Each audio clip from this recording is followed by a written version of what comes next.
Aku, istri Arman, udah 3 bulan ngubah laporan pemasok toko buku biar punya alasan ketemu Dimas diam-diam, dan malam ini Arman duduk di sebelahku sambil bilang dia bangga aku selalu jujur. Aku Nadia, 35 tahun, pemilik toko buku kecil di Bandung yang hidupnya kelihatan rapi dari luar. Arman orang yang aku khianati, suamiku, tipe tenang yang enggak banyak tanya dan selalu percaya jawabanku. Dimas orang ketiga itu, sahabat dekat Arman yang lagi numpang beberapa bulan karena magang, dan dia jadi satu-satunya orang yang lihat aku mulai hancur. Awalnya cuman chat soal kerjaan toko, terus jadi alasan keluar rumah, terus jadi kebiasaan bohong yang makin gampang keluar dari mulutku. Tiap pagi aku senyum, pakai kardigan netral, buka kasir, lalu hapus riwayat chat di gudang sambil napas pendek. Malam ini hujan deras, listrik sempat mati, dan kami bertiga makan dalam gelap setengah lilin seperti nggak ada apa-apa. Arman lagi cerita rencana akhir pekan, dan Dimas berdiri di dekat meja ngambil cangkir kuning yang biasa dia pakai. Aku nggak berani angkat kepala, tapi aku tahu dia lihat aku lebih lama dari harusnya.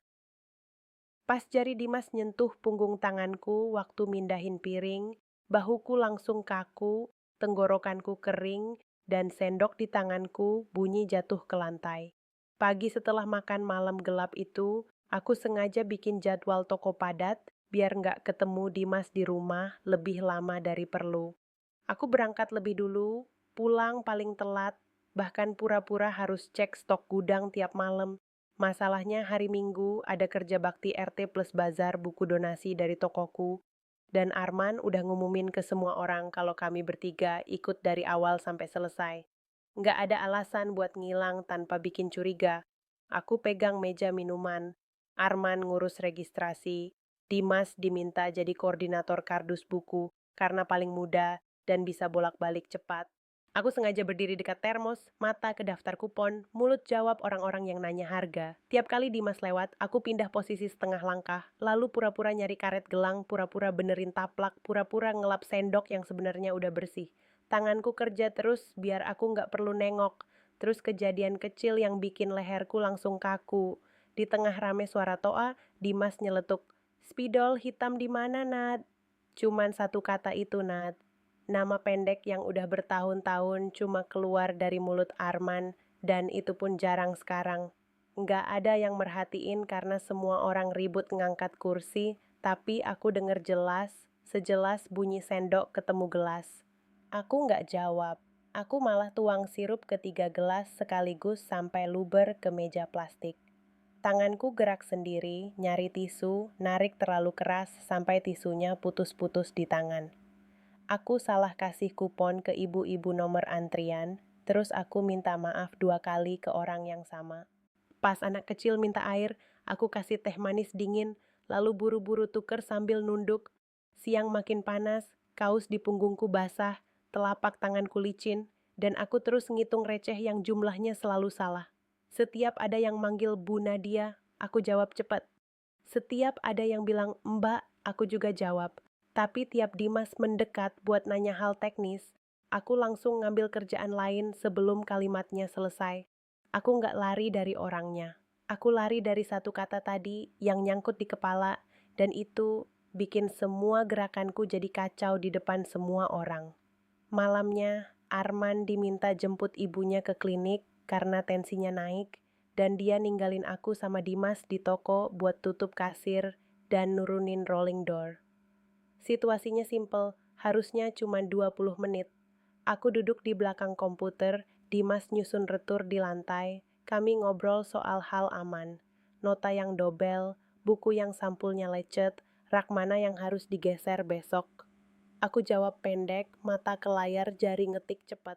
Lalu listrik sempat turun lagi, monitor mati sebentar, dan ruangan jadi hening kecuali bunyi hujan di kanopi seng. Dimas bilang, "Kak, file lama ini mau dibuang?" Dia angkat map biru dari laci bawah, map yang aku kira udah hilang. Isinya naskah lomba menulis yang dulu aku kirim sebelum nikah, yang nggak pernah aku sentuh lagi. Aku langsung berdiri, lutut kebentur sudut meja, mapnya jatuh, kertas berhamburan di lantai. Dia jongkok bantu ngumpulin, terus baca satu judul pelan, rute pulang yang nggak pernah sampai. Aku ketawa pendek padahal nggak lucu, suara ketawaku tipis dan putus. Ponselku nyala, chat Arman masuk. Udah makan belum? Aku lihat notifikasi itu, tapi ibu jariku berhenti di atas layar dan gak jadi bales.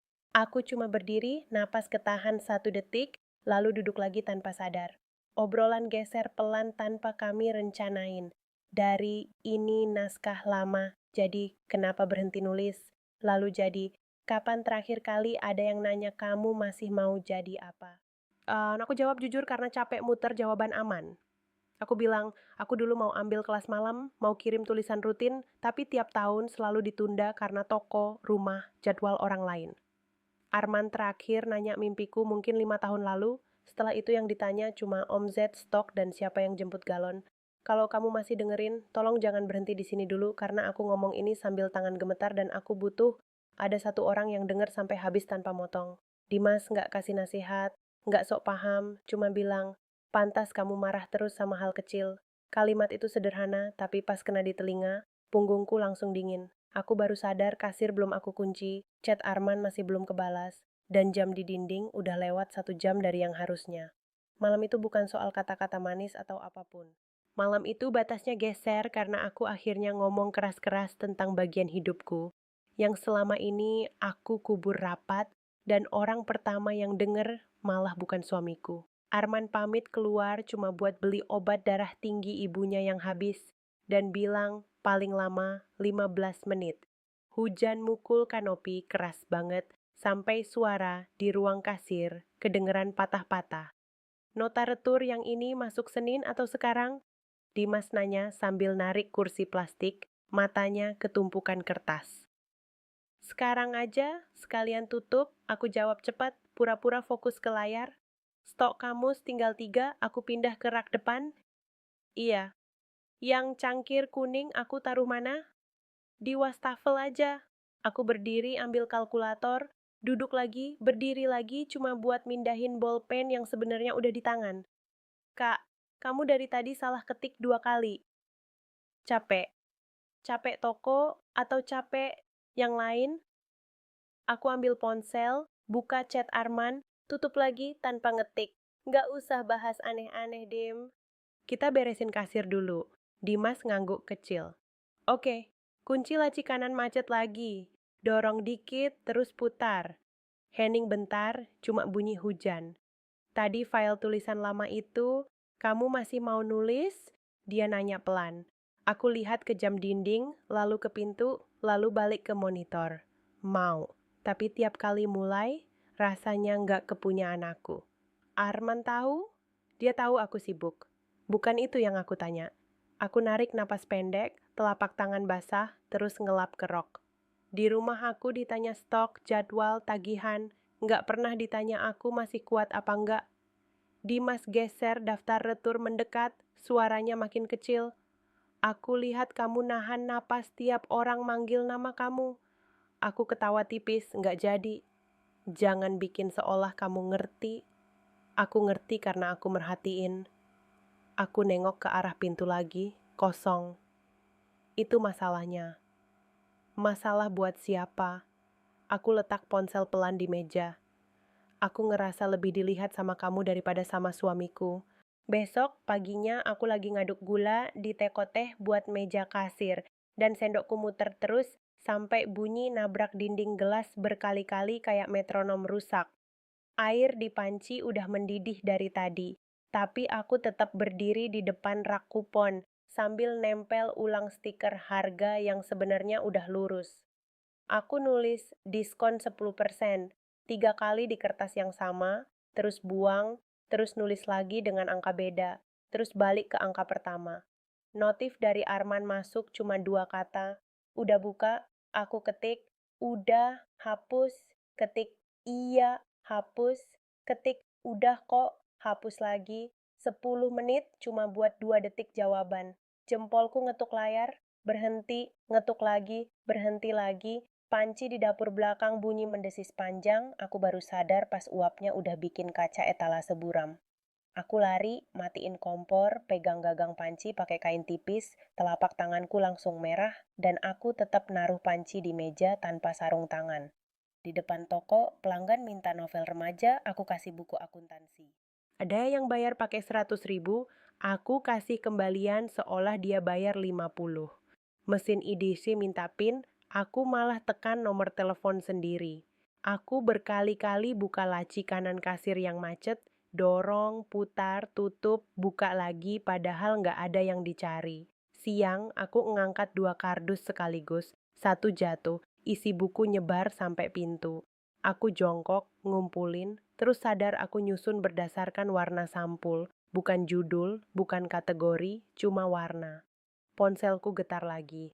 Nama Dimas nongol 1 detik, aku pencet layar, langsung kunci lagi. Aku buka galeri, hapus screenshot stok minggu lalu, hapus foto struck, hapus chat, lalu buka folder baru dihapus, dan hapus sekali lagi. Sore pas mau nutup, aku berdiri di depan rolling door sambil pegang kunci yang salah selama beberapa menit.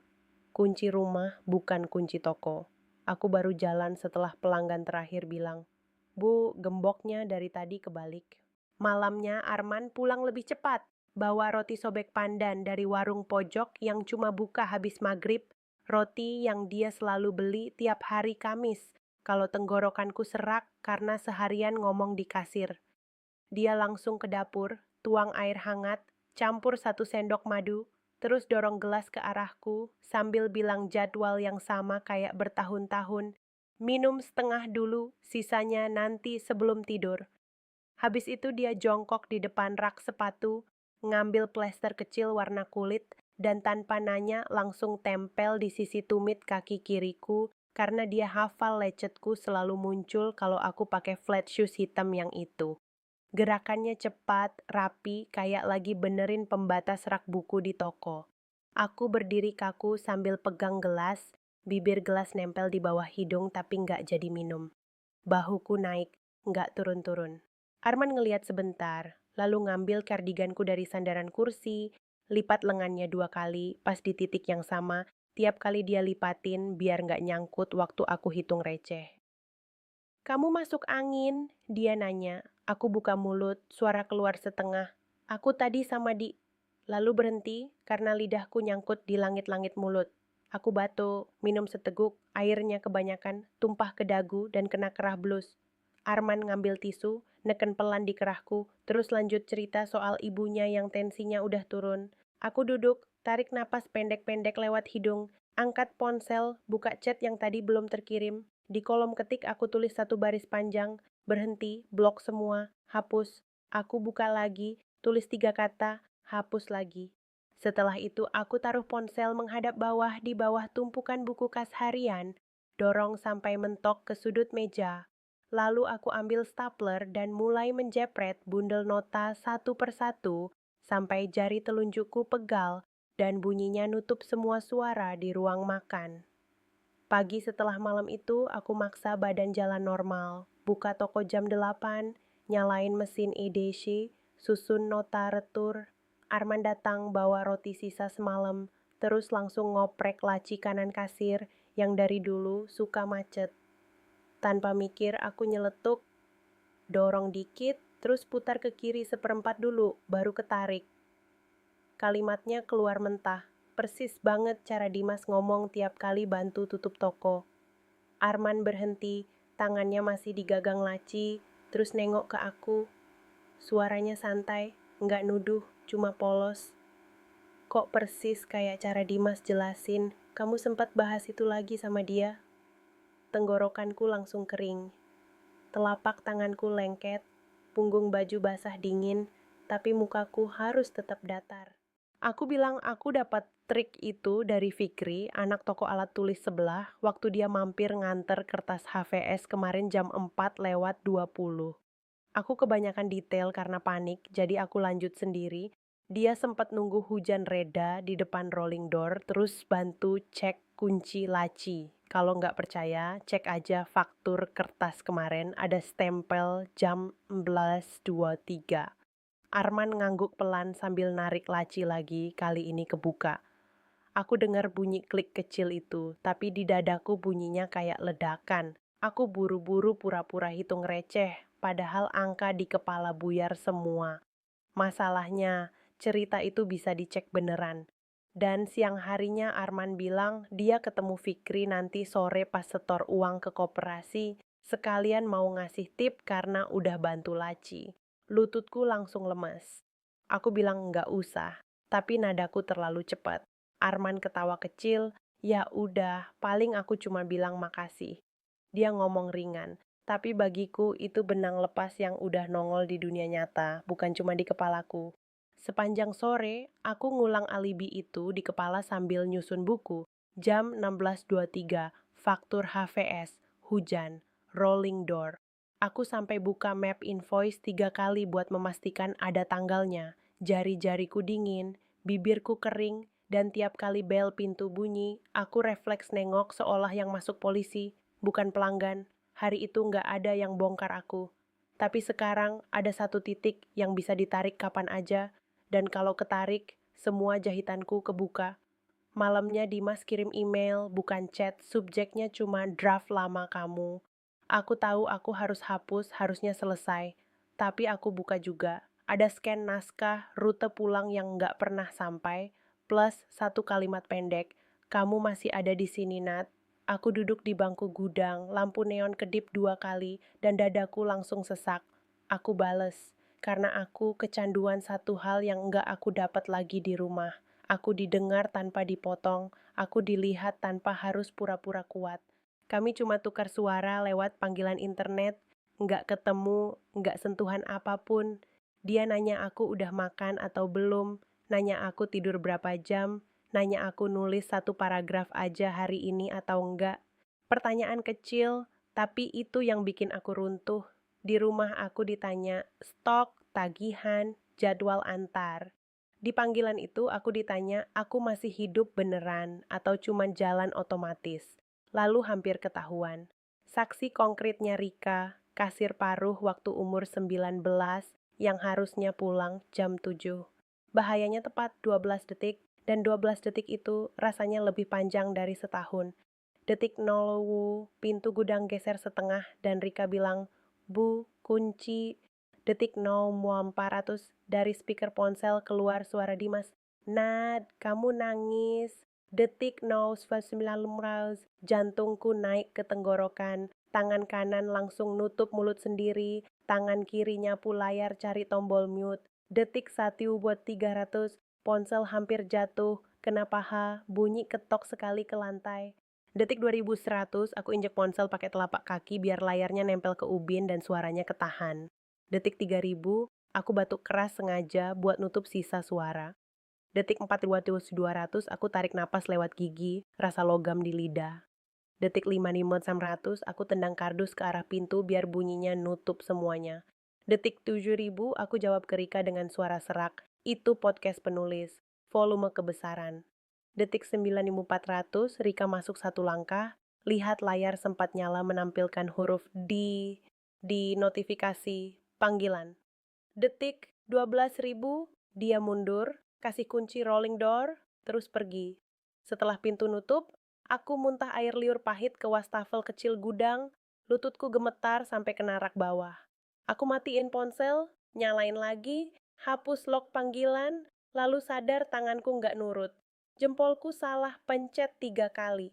Di momen itu, ada rasa dingin turun lurus ke perut, berat, nyata, bukan pikiran. Aku nggak bakal bisa pegang 2 hidup ini lebih lama lagi. Aku butuh jawaban jujur dari kamu yang lagi denger ini. Kalau kamu jadi aku, kamu bakal ngaku malam ini dan hancurin semuanya sekarang. Atau tetap diam sambil nunggu ketarik dari benang 12 detik itu. Arman pulang habis maghrib sambil naruh kantong obat di meja, terus ngomong biasa banget, tadi aku ketemu Fikri di koperasi. Jantungku langsung nendang iga. Dia nggak marah, malah buka roti dan nanya ringan.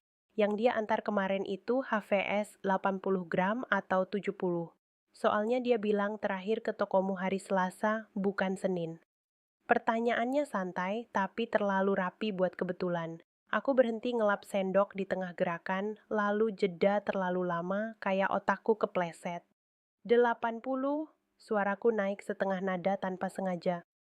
Senyumku telat datang, dan begitu datang, rasanya nempel paksa. Tangan kananku otomatis nyari ponsel, padahal nggak ada notif. Arman ngelihat, lalu nanya lagi, jam 16.23 itu kamu sendiri di kasir? Aku jawab cepet kebablasan. Iya, ada kurir Rian dari Sinar Dunia. Dia minta tanda tangan di invoice biru. Cek aja CCTV depan jam 16.21, harusnya kelihatan helm putih. Bohongnya keluar detail banget karena panik, lengkap sama nama, warna map, menit, dan sumber rekaman. Setelah ngomong itu, bibirku kering dan lidahku nempel di langit-langit. Arman cuma ngangguk kecil, ngunyah pelan, terus bilang, "Oke, nanti aku cek CCTV, sekalian aku telepon Sinar Dunia, minta nomor kurirnya." Lututku langsung lemas.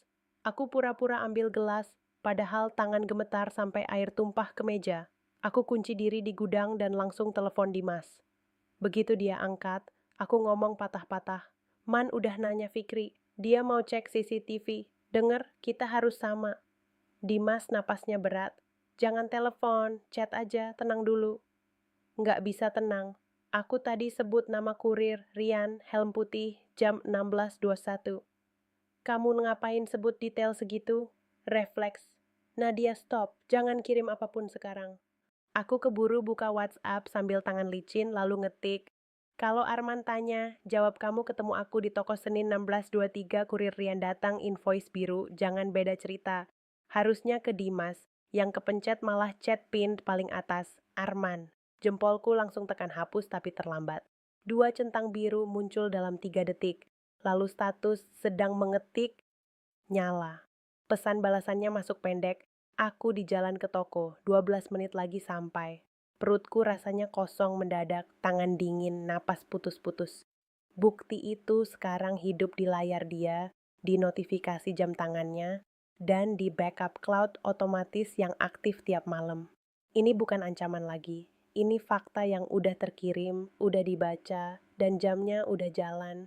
Aku baru sempat narik napas pas pintu toko kebuka dan Arman masuk sambil pegang ponselku, layar masih nyala di chat yang salah kirim itu, 2 centang biru masih ada, kalimat lengkapnya utuh, nggak bisa disangkal. Dia berdiri 2 meter di depanku, nggak teriak, nggak lempar apapun, cuma bilang satu kata, kenapa? Tenggorokanku kering, lidahku berat, dan aku jawab telat, harusnya itu ke Dimas. Arman ngangguk sekali, mukanya datar. Aku tahu, heningnya bikin telingaku berdengung. Dia lanjut, berapa lama kamu nyusun cerita buat aku? Aku buka mulut, nggak keluar suara. Jawab, 3 bulan. Dia tarik kursi, duduk pelan, tetap lihat aku. Fikri, kurir Rian, CCTV, semua palsu. Iya. Kamu minta dia bohong ke aku. Iya. Kamu pilih dia jadi saksi hidupmu, aku jadi target kebohonganmu. Dadaku sesak, bahuku kaku, jariku gemetar nempel di tepi meja. Aku coba ngomong, aku keburu panik. Arman potong pendek, bukan panik, pilihan. Dia taruh ponsel di atas invoice biru yang kemarin kupakai buat alibi, tepat di atas kalimatku sendiri, lalu dorong ke arahku. Baca keras. Aku baca pelan, suaraku pecah di kata, jangan beda cerita. Dia berdiri, lepas cincin kawinnya, taruh di samping ponsel, bunyinya kecil tapi keras di kepalaku. Selesai. Aku maju setengah langkah, lututku lemas. Man, dengerin aku sekali. Dia geleng. Aku udah denger terlalu lama dari versi yang nggak bener. Dia tunjuk gantungan kunci di tasku. Kunci rumah. Tanganku dingin waktu nyerahin. Dia ambil, masukin saku, lalu di depan mataku buka WhatsApp, tekan profilku, blokir nomor, tanpa jeda. Habis itu dia buka pintu kaca, keluar, narik rolling door sampai mentok, dan ngunci dari luar 2 putaran. Aku berdiri sendirian di dalam toko, dengar bunyi gemboknya klik, lalu motor Arman menjauh. 10 menit kemudian, SMS masuk dari nomor yang nggak dikenal. Besok pagi keluargamu ambil barangmu. Jangan datang ke rumah. Itu akhirnya. Bukan ancaman, bukan drama, keputusan yang dieksekusi malam itu juga. Sekarang aku nanya langsung ke kamu. Kalau kamu ada di posisiku, kamu bakal jujur di kalimat pertama sebelum semuanya busuk, atau kamu juga bakal nunggu sampai kebohonganmu kebaca orang yang paling kamu minta percaya?